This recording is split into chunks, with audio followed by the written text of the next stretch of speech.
आप देख रहे हैं संभल न्यूज।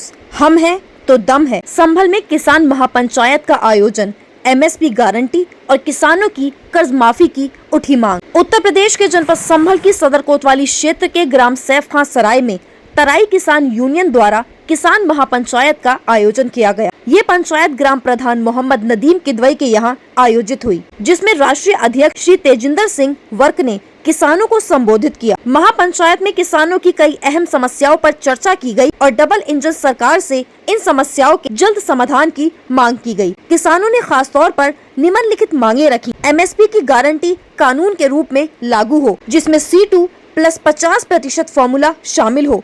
स्मार्ट मीटर लगाने पर पूरी तरह रोक लगाई जाए। किसानों की आय दोगुनी की जाए।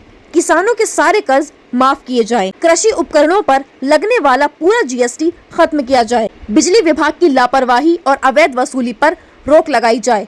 सभी किसानों को नियमित और विश्वसनीय बिजली आपूर्ति सुनिश्चित की जाए। बीज और खाद की कालाबाजारी पर सख्ती से रोक लगे। सरकारी खाद विक्रेताओं के पास पूरी मात्रा में खाद उपलब्ध हो। निजी विक्रेताओं द्वारा उर्वरक के साथ जबरन अन्य सामग्री बेचना रोका जाए।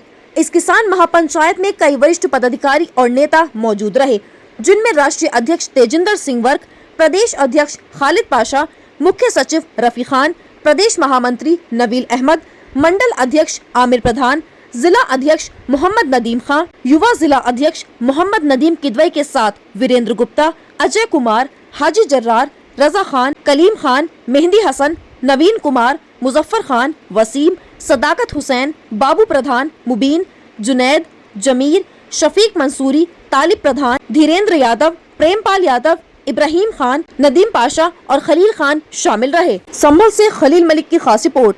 संभल जिले की हर छोटी बड़ी खबरों से जुड़े रहिए संभल न्यूज। हम हैं तो दम है पर हमारे साथ। संभल शहर की लोकल खबरों के लिए संपर्क करें। आपको हमारा ये वीडियो पसंद आया हो तो वीडियो को लाइक करें, चैनल को सब्सक्राइब करें और फेसबुक को फॉलो करें। मैं प्रदेश मुख्य सचिव तराई किसान यूनियन रफी खान। आज जो है हमारा ये प्रोग्राम युवा जिला अध्यक्ष मौजूदा प्रधान नदीम किदवई साहब के वहाँ से में हुआ था और यहाँ पे हमारे राष्ट्रीय अध्यक्ष जी जो है तशरीफ लाए और सभी किसानों की बात उन्होंने सुनी और आश्वासन भी दिया, क्योंकि ऐसा है यहाँ पे सबसे ज़्यादा जो है परेशानी जो किसानों को आ रही है, मेन परेशानी खाद की आ रही है। एक तो खाद जो है वैसे ही अपने उन्हें किसानों को कम मिल लिया। जो 50 किलो का कट्टा था वो 40 किलो का कट्टा कर दिया। किसान जो है मतलब जो इस टाइम महंगाई के टाइम पे तो एक तो उसकी मतलब जो फसल जो है वो बर्बाद हो रही है और किसानों की मतलब जो सरकार जो है मदद देने के बजाय 40 किलो कट्टा और वो भी ब्लैक जो कर रहे हैं लोग, उसके खिलाफ हम आवाज़ उठाएंगे और ये कालाबाजारी खैर संभल में तो हम होने नहीं देंगे। अगर किसानों को कोई परेशानी आई, हमने साफ साफ कह दिया है अधिकारियों से कि ये तो एक तो बुजुर्ग जो लाइनों में लगते हैं 70-80 साल के लोग, सबसे पहले उन्हें खाद दिया जाए और ब्लैक कहीं भी अगर हुई तो तराई किसान यूनियन ये ब्लैक नहीं होने देने की है। चाहे उच्च अधिकारियों से बात करनी पड़े और खाद जो है हर किसान को टाइम पे खाद मिले और किसान मेरे भाइयों को कोई परेशानी ना पाए। देखिए, तराई किसान यूनियन की पंचायत थी और इस पंचायत में मुख्य रूप से जो खाद की दिक्कत आ रही इस समय पूरे प्रदेश के अंदर, उसी को लेकर किसान त्रस्त थे। उन्होंने आज मीटिंग में मुद्दा उठाया। खाद जो है वो इस तरह है जैसे कोई तस्करी हो रही हो नशीला पदार्थ और उसके लिए मारामारी हो रही है, लाइनें लग रही हैं। ये सरकार लाइनों वाली सरकार है। पहले नोटबंदी में लाइनें लगवाई हों और अब खाद में लाइनें लग रही हैं। एक तरफ तो ये कह रहे थे कि भारत आत्मनिर्भर बनाएंगे, है ना, मेक इन इंडिया की बात करते थे, और आज जो खाद में अपने आप को आत्मनिर्भर बनाने की बात कह रहे थे कि भारत के अंदर हम जो है आत्मनिर्भर खाद के स्तर पर होंगे। आज खाद नहीं मिल रही। आज खाद की ज़रूरत है। आज से 10 दिन बाद खाद अगर आ भी जाएगी तो उसका किसान करेगा क्या? सरकार जानबूझकर किसानी खेती को ख़त्म करने के लिए खाद के उत्पादन में कमी ला रही है और किसानों को खाद यूरिया DAP नहीं मिल रही। बिजली में सरकार ने कहा कि हम 18 घंटे बिजली दे रहे हैं, लेकिन सत्यता यह है कि बिजली 18 घंटे मोदी की जुबान से तो निकलती है, लेकिन बिजली की लाइन से नहीं निकलती।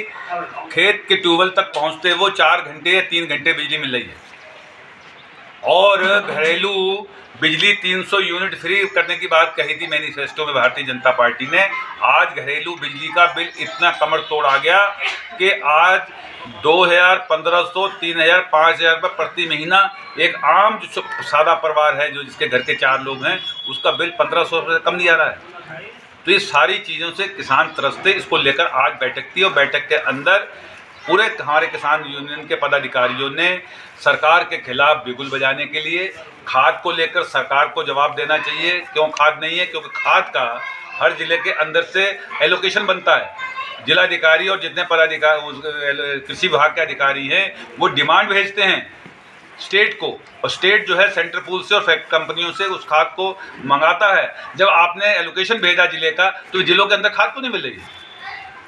फिर कम क्यों हो गई? जब हमारी जिले की डिमांड जितने 5000 मीट्रिक टन है या 10,000 मीट्रिक टन है, और उसके बताए सरकार के कितना डिमांड थी और कितनी खाद आई। तो ये सारे इशू हैं, सरकार बता नहीं पा रही है। सरकार जो है बिजली के अंदर, बिजली मंत्री जो हैं वही कह रहे हैं कि मेरे अधिकारी मेरी बात नहीं सुन रहे हैं। वो कह रहे हैं अधिकारी उनको जो है बात को सुन नहीं रहे हैं, और जिस तरह से वो अपने आप में असमर्थ हैं। और तमाम बिजली निजीकरण की बात चल रही है।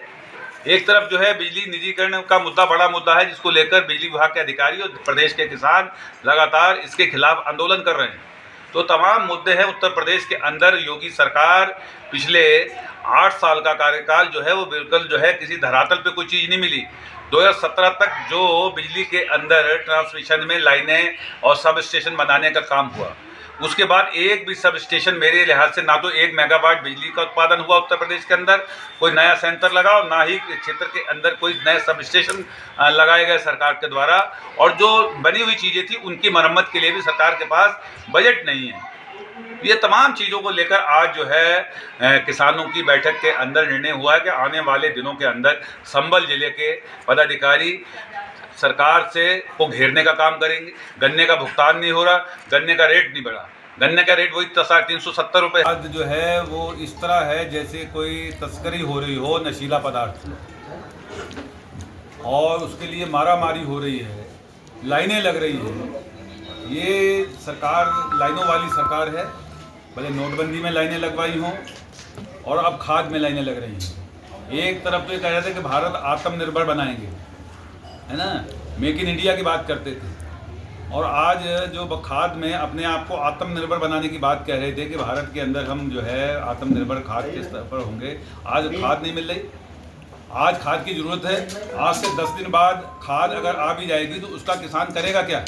सरकार जानबूझकर किसानी खेती को ख़त्म करने के लिए खाद के उत्पादन में कमी ला रही है, और किसानों को खाद, यूरिया, DAP नहीं मिल रही। बिजली में सरकार ने कहा कि हम 18 घंटे बिजली दे रहे हैं, लेकिन सत्यता यह है कि बिजली 18 घंटे मोदी की जुबान से तो निकलती है, लेकिन बिजली की लाइन से नहीं निकलती। खेत के ट्यूबवेल तक पहुंचते वो 4 घंटे या 3 घंटे बिजली मिल रही है। और घरेलू बिजली 300 यूनिट फ्री करने की बात कही थी मैनिफेस्टो में भारतीय जनता पार्टी ने।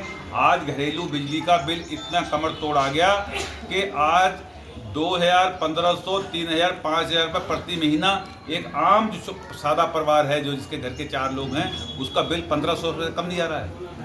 तो ये सारी चीज़ों से किसान त्रस्त थे। इसको लेकर आज बैठक थी, और बैठक के अंदर पूरे हमारे किसान यूनियन के पदाधिकारियों ने सरकार के खिलाफ बिगुल बजाने के लिए खाद को लेकर सरकार को जवाब देना चाहिए। क्यों खाद नहीं है? क्योंकि खाद का हर जिले के अंदर से एलोकेशन बनता है।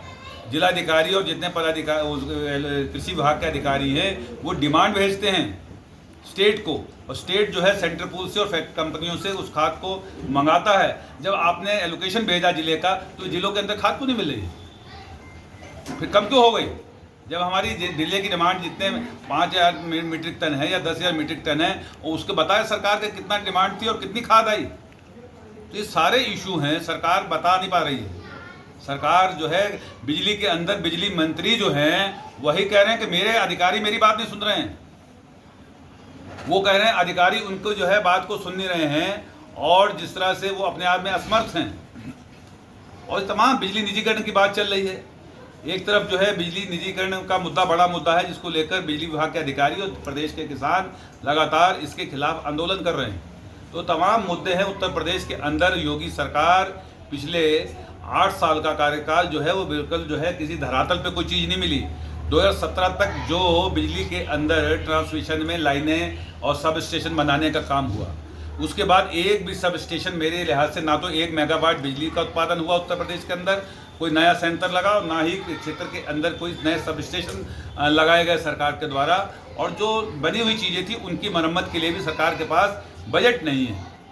ये तमाम चीज़ों को लेकर आज जो है किसानों की बैठक के अंदर निर्णय हुआ है कि आने वाले दिनों के अंदर संभल जिले के पदाधिकारी सरकार से को घेरने का काम करेंगे। गन्ने का भुगतान नहीं हो रहा, गन्ने का रेट नहीं बढ़ा, गन्ने का रेट वही 370 रुपये है।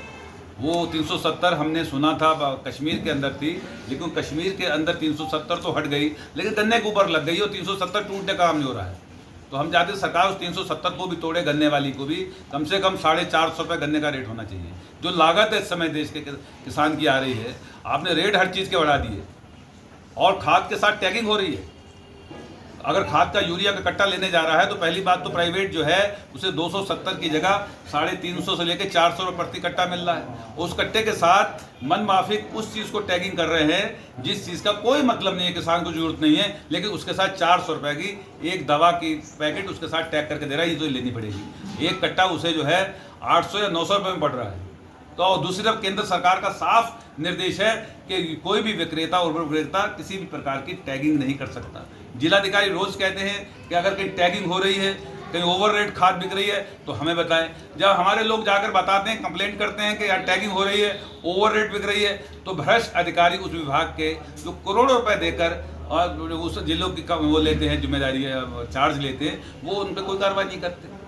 तो डुप्लीकेट दवाइयाँ बिक रही हैं, ओवर रेट खाद बिक रही है, बिजली की समस्या है, गन्ने का रेट नहीं बढ़ रहा, तो कहाँ सरकार जो है अपने आप को बताए तो सही। इसलिए आज जो है ये तराई किसान यूनियन की बैठक के अंदर आने वाले दिनों में आंदोलन तेज करने की सर, प्रदेश सरकार ने जो स्कूल बंद करने की प्रक्रिया चलाई है उसमें आप क्या कहेंगे? देखो ये सरकार जो है ये तो सब कुछ बंद करने जा रही है जी। स्कूल तो छोड़िए, ये तो जो है हर उस सरकारी इदारे को बेचना चाह रही है, भले रेलवे हो, भले LIC हो, हॉस्पिटल हो, ये सब चीज़ों को कारपोरेट करना चाहती है। जो लड़ाई इस देश का किसान लड़ रहा है कि इस देश की खेती किसानी को कारपोरेट के हवाले करना चाहते हैं, यही उसका एक जो स्कूल है बंद करना, ये भी कारपोरेट बड़े बड़े जो शिक्षा के जो बड़े अडानी अंबानी जैसे लोग हैं, वो शिक्षा के छोटे प्राइवेट जो लोग हैं, या छोटे दुकानदार हैं जो दुकानें करते हैं बाजार के अंदर, बड़े मॉल का कल्चर है, वो छोटे किसान छोटे दुकानदार को खा जाएगा। बड़े शिक्षा के जो हम हैं, बड़ी बड़ी लॉबी हैं, वो छोटे प्राइवेट शिक्षा को भी सरकारी संस्थानों को तो खाएगा, जो छोटे लोग प्राइवेट सेक्टर चला रहे हैं उनको भी खा जाएगा।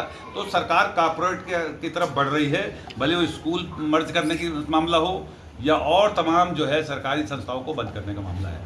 एक तराई किसान यूनियन की आज जो सैफा सराय में नदीम किदवई साहब के यहाँ पे एक तराई किसान यूनियन की किसान महापंचायत, उसी में भाग लेने के लिए राष्ट्रीय अध्यक्ष, प्रदेश महासचिव मोहम्मद रफ़ी साहब भी आए और मैं जिलाध्यक्ष मोहम्मद नदीम खान ने उसमें भाग लिया। उसमें किसानों की समस्याओं को लेकर बात की गई, चर्चा की गई। जैसे कि पूरी प्रदेश में आज जो है खाद को, यूरिया खाद को लेकर जो किल्लत और परेशानी और जो कालाबाजारी कर रखी है प्रशासन ने, और इस तरीके से किसानों को परेशानी का सामना करना पड़ रहा है, उसी को लेकर हमने चर्चा करी है और आगामी दिनों के लिए ये रणनीति भी तय करी है कि हमें किस तरीके से खाद के लिए धरना प्रदर्शन और अधिकार शासन के और प्रशासन के लोगों को घिराव करना, तो किस तरीके से किसानों के लिए आवाज़ उठानी है। और भी अनेकों मुद्दे पे, बिजली के मुद्दे पे, MSP के मुद्दे को लेकर, शिक्षा के मुद्दे को लेकर, संबल में रोजगार के मुद्दे को लेकर हमने चर्चा करी है और ये रणनीति तय करी है कि आगामी दिनों में जो है हम जिला कृषि अधिकारी का तराई किसान यूनियन के आह्वान पे एक घिराव करेंगे और खाद की पूर्ति के लिए मांग करेंगे और धरना प्रदर्शन देने का काम करेंगे। इसमें सदस्य अभियान भी चलाया गया है क्या? हाँ, इसमें अनेकों सदस्य और कुछ महत्वपूर्ण लोगों को भी जोड़ा गया और महत्वपूर्ण पदों पर जोड़ा गया। आज लगभग तराई किसान यूनियन का कुनबे को बढ़ाया गया है। लगभग 20 से 25 लोगों ने सदस्यता और कुछ महत्वपूर्ण जिला और ब्लॉक लेवल पर उन्हें भी किसान यूनियन के कुंडे में जोड़ा गया। आगे की क्या रणनीति है, क्या प्लानिंग है? आगे की रणनीति ये है कि हम किस तरीके से अपनी किसान भाइयों की और क्षेत्र में जो परेशानी है, जो दबा कुचला है, जो अधिकारियों ने करप्शन की लूट मचा रखी है, सरकार के जो लोगों ने जिस तरीके से करप्शन कर रखा है, उसको हम कैसे कम कर सकते हैं। उसको कम करने के लिए चाहे हमें धरना प्रदर्शन करना पड़े या रोडों पे आना पड़े या ज्ञापन के माध्यम से, ये रणनीति तय की गई है कि आगामी दिनों में हम जो है, अब ये काबर का मामला ख़त्म हो जाएगा कल पीर के दिन, तो और लोग फ्री भी हो जाएंगे। और जो है इसके बाद जो है हम डीएम ऑफिस पे एक धरना प्रदर्शन देने का काम करेंगे कि जो बहुत सारी चीज़ों को लेके चकबंदी है कुछ क्षेत्र में, हमारे चकबंदी के चल रहा है, चकबंदी के अधिकारियों ने जिस तरीके से लूट मचा रखी है, उनकी नाक में नकेल डालने के लिए हम उच्च अधिकारियों से और सरकार के उच्च मंत्रियों से भी मिल सकते हैं, ताकि हमारे ज़िले में शांति व्यवस्था रहे और जो है लूट का माहौल ना रहे। हाजी नदीम, ग्राम प्रधान, युवा जिलाध्यक्ष, तराई संगठन। आज आपने कार्यक्रम का आयोजन किया गया है, किस उद्देश्य में किया गया? आज हमारे कार्यक्रम का आयोजन इस उद्देश्य से किया गया है, किसान मजदूरों को खाद नहीं मिल रहा है, खाद की बहुत समस्या आ रही है, मतलब सरकार खाद नहीं दे पा रही है। तो इसमें हमारे राष्ट्रीय अध्यक्ष जी तेजेंद्र सिंह मेरे को किसान यूनियन के राष्ट्रीय अध्यक्ष रुद्रपुर से चल के हमारे संभल आए और उन्होंने किसानों की समस्या को सुना और उसकी समस्या को हल करने की बात कही। संभल प्रशासन को लेकर क्या संदेश देना चाहिए? संभल प्रशासन बहुत बढ़िया काम कर रहा है, डीएम साहब बहुत बढ़िया काम कर रहे हैं, कप्तान साहब बहुत बढ़िया काम कर रहे हैं और उन्होंने भी हमारे राष्ट्रीय अध्यक्ष जी ने भी बात कही है, बोले डीएम साहब से मैं भी बात करूँगा, कोई कालाबाजारी नहीं होगी, किसानों को पूरा खाद मिला जाएगा। और हमारे बिजली विभाग के एक्शन साहब भी नवीन गौतम जी बहुत बढ़िया काम कर रहे हैं, संभल कोतवाली के सदर कोतवाल और क्राइम कोतवाल सिकंदर वर्मा जी और हमारे चौकी इंचार्ज अनुजारी जी सब बहुत बढ़िया काम कर रहे हैं, कोई परेशानी नहीं। और कोई संदेश आप अपनी तरफ से देना चाहेंगे? अपनी तरफ से ये संदेश देना चाहते हैं, बस हमारी यही मांग है, बस किसान भाइयों को खाद मिलता रहे तो किसान मजबूत होगा तो हमारा देश मजबूत होगा। हमारे वहाँ हिंदू मुस्लिम भाईचारा बना रहेगा, कोई परेशानी नहीं, कोई दिक्कत नहीं संभल करना।